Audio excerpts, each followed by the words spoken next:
حضرت حذیفہ بن یمان ایک صحابی تھے، میرے نبی کریم علیہ السلام نہ ان سے راز کی باتیں کرتے تھے۔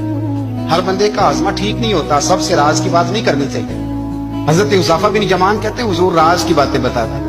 مدینہ منورہ میں جو منافقین تھے ان کی لسٹ بھی نبی پاک نے حضرت حذیفہ بن یمان کو دی تھی۔ جب کوئی مشکوک آدمی مر جاتا نا تو صحابہ کہتے ہیں ہم دیکھتے اگر حضرت حذیفہ نے جنازہ پڑھا تو ہم بھی جنازہ پڑھ لیتے۔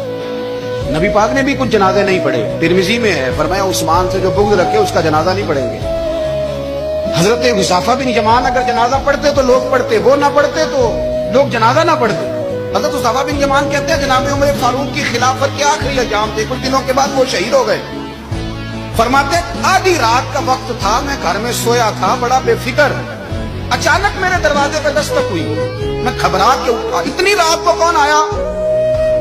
قربان جاؤں دروازے پہ گیا تو امیر المومنین فاروق اعظم دروازے پہ۔ میں نے کہا عمر کوئی حکم تھا تو مجھے بلا لیتے۔ کہنے لگے میں نا امیر بن کے نہیں آیا، تیرا ویر بن کے آیا ہوں۔ امیر المومنین کی حیثیت سے سرکاری کام سے بلاتا تو وہاں بلاتا، مجھے ایک ذاتی کام پڑ گیا۔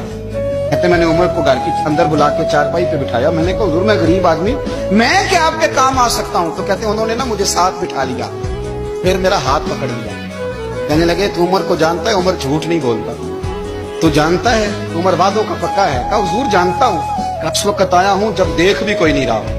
حضرت حذیفہ بن یمان کہتا ہوں پریشان ہو گیا، حضور پہلیاں نہ بجھوائے، مہربانی کر بتایا کدھر آئے ہیں؟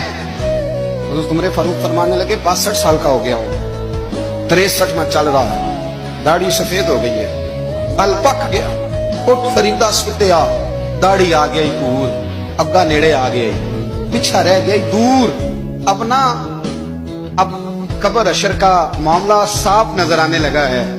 کہا حضور مجھ سے کیا چاہتے ہیں؟